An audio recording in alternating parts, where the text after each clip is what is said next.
Bom dia, meninas! Vamos fazer nosso devocional do dia de hoje? Então vamos começar nosso devocional de hoje com nossa oração pedindo por entendimento da palavra da Bíblia. Essa oração está disponível para vocês no PDF na descrição do vídeo. Senhor Todo-Poderoso, em humildade me aproximo de Ti, buscando um maior entendimento da Tua palavra contida na Bíblia. Concede-me, ó Pai, a sabedoria e a clareza para compreender os Teus ensinamentos, para que eu possa aplicá-los em minha vida diária e compartilhá-los com aqueles ao meu redor. Ilumina meu coração e minha mente, guia-me no caminho da verdade e da fé, para que eu cresça espiritualmente e viva de acordo com a Tua vontade. Em nome de Jesus Cristo, meu Senhor e Salvador, eu rezo. Amém. A leitura bíblica de hoje é Lucas 9. Jesus chamou os 12 discípulos e lhes deu poder e autoridade para expulsar todos os demônios e curar doenças. Então os enviou para anunciarem o reino de Deus e curarem os doentes. Ele disse: nesta viagem não levem nada, nem bengala para se apoiar, nem sacola, nem comida, nem dinheiro, nem mesmo uma túnica a mais.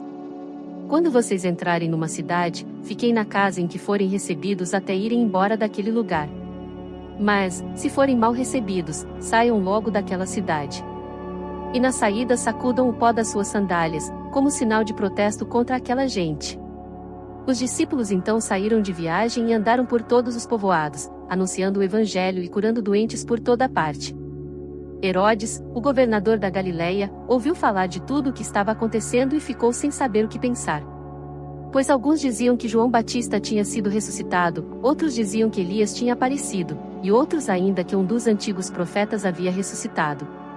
Mas Herodes disse: eu mesmo mandei cortar a cabeça de João. Quem será então esse homem de quem ouço falar essas coisas? E Herodes procurava ver Jesus. Os apóstolos voltaram e contaram a Jesus tudo o que haviam feito. Então ele os levou consigo, e foram sozinhos para o povoado de Betsaida. Mas as multidões souberam disso e os seguiram. E Jesus os recebeu, falou a respeito do reino de Deus e curou os que precisavam ser curados. Estava anoitecendo, e por isso os 12 apóstolos foram e disseram a Jesus: mande esta gente embora.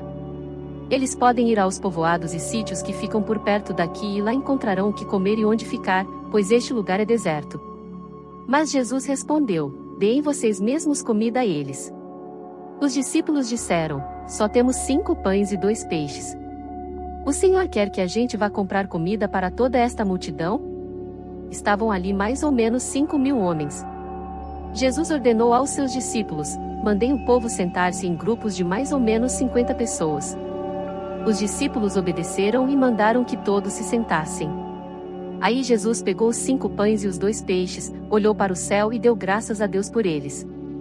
Depois partiu os pães e os peixes e os entregou aos discípulos para que eles distribuíssem ao povo. Todos comeram e ficaram satisfeitos, e os discípulos ainda encheram 12 cestos com os pedaços que sobraram. Certa vez Jesus estava sozinho, orando, e os discípulos chegaram perto dele. Então ele perguntou: quem o povo diz que eu sou? Eles responderam: alguns dizem que o Senhor é João Batista, outros, que é Elias, e outros, que é um dos profetas antigos que ressuscitou. E vocês? Quem vocês dizem que eu sou? Perguntou Jesus. Pedro respondeu: o Messias que Deus enviou. Então Jesus proibiu os discípulos de contarem isso a qualquer pessoa. E continuou: o Filho do Homem terá de sofrer muito. Ele será rejeitado pelos líderes judeus, pelos chefes dos sacerdotes e pelos mestres da lei.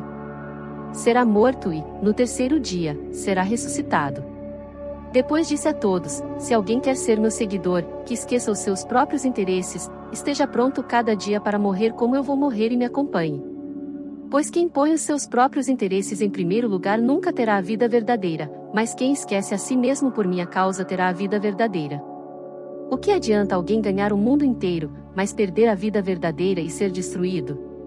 Pois, se alguém tiver vergonha de mim e do meu ensinamento, então o Filho do Homem também terá vergonha dessa pessoa, quando ele vier na sua glória e na glória do Pai e dos santos anjos. Eu afirmo a vocês que estão aqui algumas pessoas que não morrerão antes de ver o reino de Deus. Mais ou menos uma semana depois de ter dito essas coisas, Jesus levou Pedro, João e Tiago e subiu um monte para orar. Enquanto orava, o seu rosto mudou de aparência, e a sua roupa ficou muito branca e brilhante. De repente, dois homens apareceram ali e começaram a falar com ele. Eram Moisés e Elias, que estavam cercados por um brilho celestial. Eles falavam com Jesus a respeito da morte que, de acordo com a vontade de Deus, ele ia sofrer em Jerusalém. Pedro e os seus companheiros estavam dormindo profundamente, mas acordaram e viram a glória de Jesus e os dois homens que estavam com ele. Quando esses dois homens estavam se afastando de Jesus, Pedro disse: Mestre, como é bom estarmos aqui. Vamos armar 3 barracas, uma para o Senhor, outra para Moisés e outra para Elias. Pedro não sabia o que estava dizendo. Ele ainda estava falando, quando apareceu uma nuvem e os cobriu. Os discípulos ficaram com medo quando a nuvem desceu sobre eles. E da nuvem veio uma voz, que disse: Este é o meu filho, o meu escolhido. Escutem o que ele diz. Quando a voz parou, eles viram que Jesus estava sozinho. Os discípulos ficaram calados e naquela ocasião não disseram nada a ninguém sobre o que tinham visto. No dia seguinte eles desceram do monte, e uma grande multidão veio se encontrar com Jesus. Aí um homem que estava no meio do povo começou a gritar: Mestre, peço ao Senhor pelo meu filho, o meu único filho. Um espírito mau o agarra, e, de repente, o menino dá um grito e começa a ter convulsões e a espumar pela boca. O espírito maltrata e não o solta de jeito nenhum. Já pedi aos discípulos do Senhor que expulsassem o espírito mau, mas eles não conseguiram. Jesus respondeu: Gente má e sem fé. Até quando ficarei com vocês? Até quando terei de aguentá-los? Então disse ao homem: Traga o seu filho aqui. Quando o menino estava chegando, teve um ataque, e o demônio o jogou no chão. Então Jesus deu uma ordem ao espírito mau, curou o menino e o entregou ao pai. E todos ficaram admirados com o grande poder de Deus. Todos estavam admirados com o que Jesus fazia, e ele disse aos discípulos: Não esqueçam o que vou dizer a vocês: o Filho do Homem será entregue nas mãos dos homens. Mas eles não entenderam isso, pois o que essas palavras queriam dizer tinha sido escondido deles para que não as entendessem. E eles estavam com medo de fazer perguntas a Jesus sobre o assunto. Os discípulos começaram a conversar sobre qual deles era o mais importante. Mas Jesus sabia o que eles estavam pensando. Então pegou uma criança e a pôs ao seu lado. Aí disse: Aquele que, por ser meu seguidor, receber esta criança estará recebendo a mim, e quem me receber estará recebendo aquele que me enviou. Pois aquele que é o mais humilde entre vocês, esse aqui é o mais importante. João disse: Mestre, vimos um homem que expulsa demônios pelo poder do nome do Senhor, mas nós o proibimos de fazer isso porque ele não é do nosso grupo. Então Jesus disse a João e aos outros discípulos: Não o proíbam, pois quem não é contra vocês é a favor de vocês. Como estava chegando o tempo de Jesus ir para o céu, ele resolveu ir para Jerusalém. Então mandou que alguns mensageiros fossem na frente.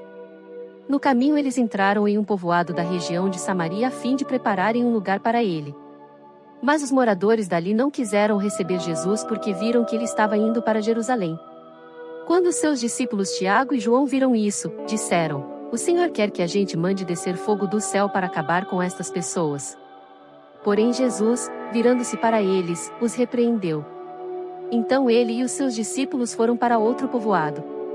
Quando Jesus e os discípulos iam pelo caminho, um homem disse a Jesus: Eu estou pronto a seguir o Senhor para qualquer lugar onde o Senhor for. Então Jesus disse: As raposas têm as suas covas, e os pássaros, os seus ninhos. Mas o Filho do Homem não tem onde descansar. Aí ele disse para outro homem: Venha comigo. Mas ele respondeu: Senhor, primeiro deixe que eu volte e sepulte o meu pai. Jesus disse: Deixe que os mortos sepultem os seus mortos. Mas você vai e anuncie o reino de Deus. Outro homem disse: Eu seguirei o Senhor, mas primeiro deixe que eu vá me despedir da minha família. Jesus respondeu: Quem começa a arar a terra e olha para trás não serve para o reino de Deus. Leitura do dia, livro de devocionais Forte, jejuar fisicamente. Portanto, submetam-se a Deus. Resistam ao diabo, e ele fugirá de vocês. Tiago 4:7. Jejum é a última palavra em redução de peso da alma. O jejum puramente espiritual é quando você se abstém de um pensamento, de uma ação ou de um hábito. O jejum físico é a prática bíblica de se abster de comida para buscar a Deus. Que diferença há entre um jejum físico e uma dieta? Uma das principais diferenças é que uma dieta muda o que vê em você, enquanto um jejum muda como você vê as coisas. Um muda o ponteiro da balança, o outro remove escamas dos olhos. O jejum expressa nossa submissão a Deus. Quando paramos e caímos de joelhos em rendição a Deus, o inimigo é dominado com terror e foge. Pelo tempo que ficamos sem nos alimentar com comida, estamos posicionadas para desenvolver nossa fome e sede pelas coisas de Deus. Nosso apetite é transformado quando nos alimentamos da palavra e nos lembramos da bondade e do amor divinos. O jejum traz consigo uma sensibilidade intensificada, que também serve para enternecer nosso coração.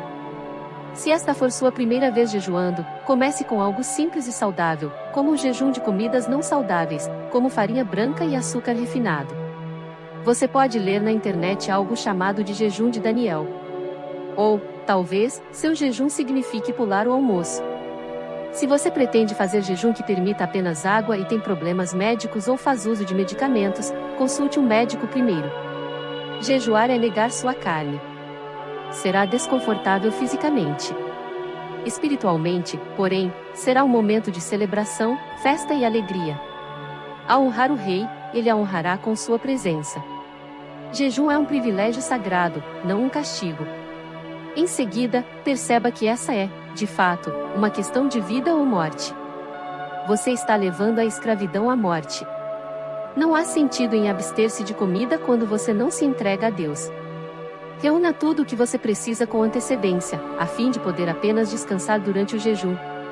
Desligue o telefone, o computador, desligue as mídias sociais e a TV, aumente o volume da música de louvor e adoração. É um sabá sagrado, então não trabalhe em outras coisas. Descanse, durma e se achegue a Ele. Leia a palavra, incluindo o livro de Esther e as promessas para o jejum ou outras obras cristãs que desafiam você. Durante o jejum, você está fortalecendo seu espírito. Mantenha um diário de seus pedidos de oração para esse período. Seja aberta e honesta com seu pai e registre o que ele mostra a você por meio das escrituras e da oração. É tempo de amar, e tenho todos os motivos para crer que o Senhor lhe dará água viva e sustento. Senhor Deus, enquanto jejuo, aproxima-te de mim. Muda meus apetites e dá-me fome por mais de ti. Vou aquietar-me, crendo que tu falarás. Aumenta minha sensibilidade e expõe as coisas que me entorpeceram. Eu sou forte. Porque, enquanto jejuo, eu me banqueteio com meu Rei. Vamos fazer a oração para nosso dia de hoje? Senhor Todo-Poderoso, desperto neste novo dia que tu me concedes, olhando ao meu redor e agradecendo por cada uma das maravilhas que realizas em minha vida. Obrigada pela minha família, pelo teto que me abriga, pela comida que renova minhas forças, pelo trabalho que me permite ter um sustento e por todos os presentes cheios de amor que fazes chegar até mim. Nestes momentos, disponho-me diante de ti antes de começar minhas atividades para pedir que sejas tu quem venha sobre mim e me dê tua bênção. Entrego a ti cada um dos meus deveres do dia, Senhor, para que com tua graça e tua unção me des a força que preciso para realizá-los com sucesso e da melhor maneira possível.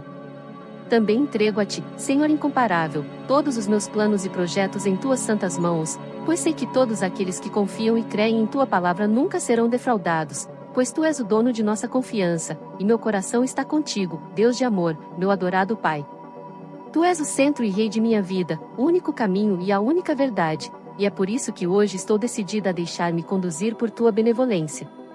Por favor, meu Deus, proteja-me e minha família, não nos deixes cair na tentação e guarda-nos de todo perigo e má intenção do inimigo.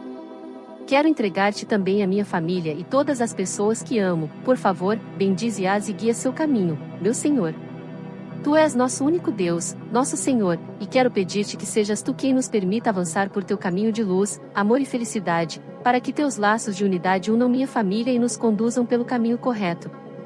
Meu Senhor, não permitas que me afaste de ti nem um instante deste dia, pois quando isso acontece, a escuridão e as trevas penetram em meu coração e me fazem cair em um abismo de tristeza, pecado e desolação. Reconheço minhas falhas, Senhor, sei que não sou perfeita e que te falhei inúmeras vezes, mas neste momento me arrependo de tudo isso e te peço que me des neste dia uma nova oportunidade de avançar contigo, Deus de minha vida, e caminhar por sendeiros de felicidade e alegria. Creio em tuas promessas, meu Senhor, e sei que me concedes teu perdão e me dás uma nova oportunidade para sorrir, ser feliz e conduzir-me de uma melhor maneira. Por favor, toma minha mão e ajuda-me a ser a pessoa que queres que eu seja, Pai Celestial. Ponho em tuas mãos este dia e toda a minha confiança para que tu sejas aquela bússola que me dê o norte que preciso para estar cada dia mais perto de alcançar meus sonhos e cumprir meus anseios. Desde já, te dou graças, meu Pai bom, porque sei que escutas minha oração. Obrigada porque nunca me deixas só, e embora minha vida não seja perfeita, estou convencida de que és o único de que preciso para ser feliz. Te amo, te adoro e glorifico teu nome agora e para sempre. Amém. Lembre-se de se inscrever, apoiar-nos com um like e ativar o sino de notificações para que possam receber estes devocionais todas as manhãs. Feliz dia e muitas bênçãos!